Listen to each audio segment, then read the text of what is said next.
Good morning. Welcome back. It's Monday morning. It's Monday, April 27th. Your objective for today is that I will complete a foldable to demonstrate my knowledge of life in the South. I want to review from yesterday, Friday, and we're doing a guided reading.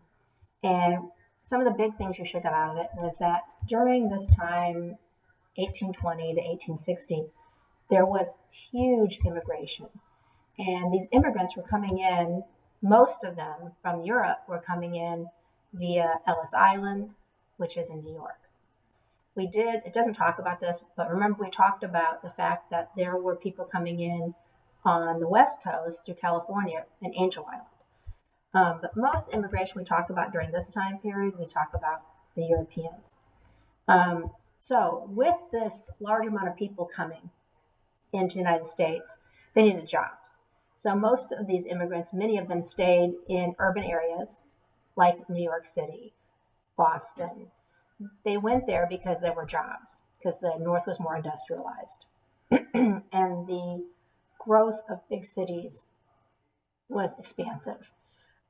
What's interesting, though, during this time period was that a lot of the cities on the interior in what we call the Ohio River Valley were actually growing. And these cities tended to be on the river, the Mississippi River, on branches that go into the Mississippi River. There were two major groups that were coming to the United States during this time period. First one was the Irish. Irish were coming to America because they were starving to death in Ireland. England was in charge of Ireland. And one of their jobs in Ireland was to produce potatoes for the UK, United Kingdom. And they had a blight, which meant that the potatoes were rotting in the ground. And so instead of the English allowing the Irish to eat the potatoes that were left, they made them send them back to the UK, which meant that the Irish had no food, because potatoes were one of the major food groups that they used to subsist on in Ireland. And so people were dying. A million people died in Ireland of the famine. About 1.5 million came to the United States. The other big group that was coming to the United States at this time, but it was only second, was the Germans. We had a large immigration, and there were a lot of Americans that were living here that didn't want immigrants. They wanted them to stay back home. And they got backlash because, remember, there were a lot of poor Americans. There was not much of a middle class where people went to jobs and had a decent home and food on the table. There was the rich, and most people were poor. And these recent immigrants were willing to come over, and they were willing to take less wages. They were taking they're going to take the jobs away from us. They bring disease. They're all criminals. Some things that they were saying. And the biggest group that we're talking about this were the nativists. And they didn't want the new people coming over, the immigrants. And these nativists started a political group they called themselves the Know Nothing Party, because their propaganda was not very nice for the immigrants. So they were like, do you know anything about that new political party? No, I know nothing. So they became the Know Nothing. By 1854, the Know Nothing Party had changed to what they called the American Party.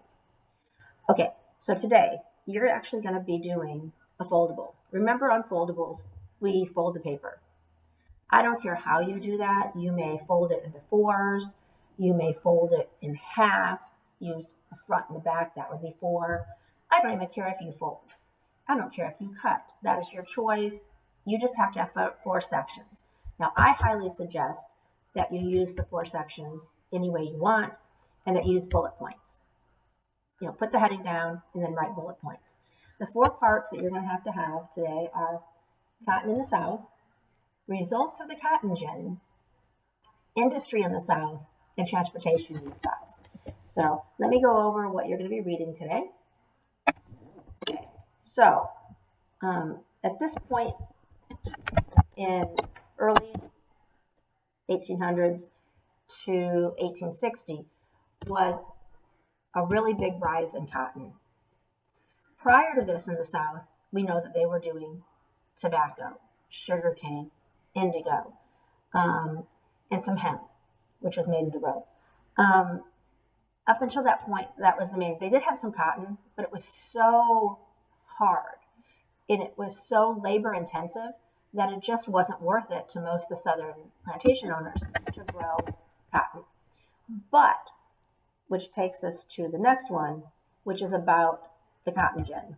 So Eli Whitney, we already know about him. He was an inventor. He came up with this idea that you took the raw cotton, you could put it in a box, and the box actually would go with you into the field. And then this box, by pushing on it, would take the seeds out of the cotton. Prior to the cotton gin, it was so labor intensive, like I said, because the slaves would have to go into the field.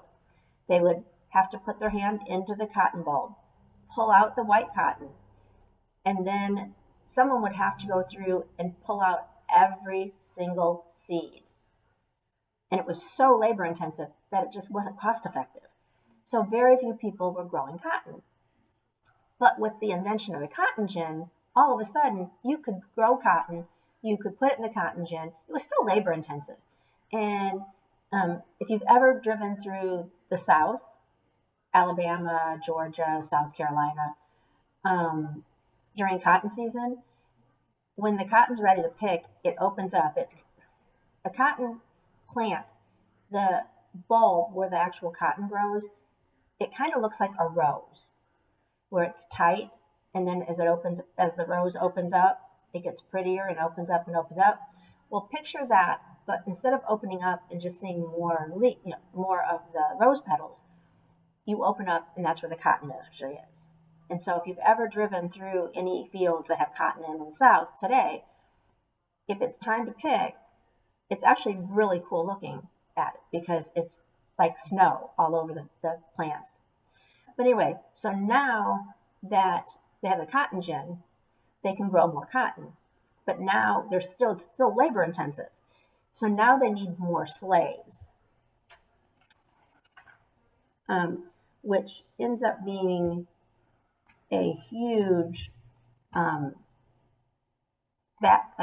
negative for the slaves, because by 1813 the United States had banned importing slaves. Slavery still was around; it was illegal, but you couldn't import. You couldn't bring more slaves from Africa. So the slaves that were here became more important, a higher amount of profit for each slave. So they would cost more to buy, and you could sell them for more.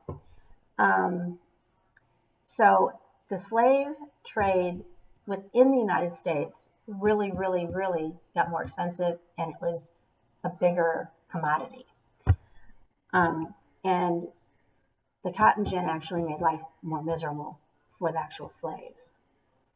The last part you're going to read about today goes along together. One of them is Southern industry. We've talked about the South and the North being so different. The northern states tended to have a lot more industry. They did trade, they built boats, they were building things, they were trading, and they had cotton mills, they were building iron works, much more industry in the North. In the South, very little industry. It was almost all agricultural, whether it was big plantations or little farms. So although this has always been true, the difference between the North and the South, industrialized versus agricultural, it really, really is significant now. Very, very few industries were being produced in factories in the South. And there's the Southern people just didn't want to invest in them, and they didn't really have the infrastructure for them also. Okay, which brings us to Southern transportation.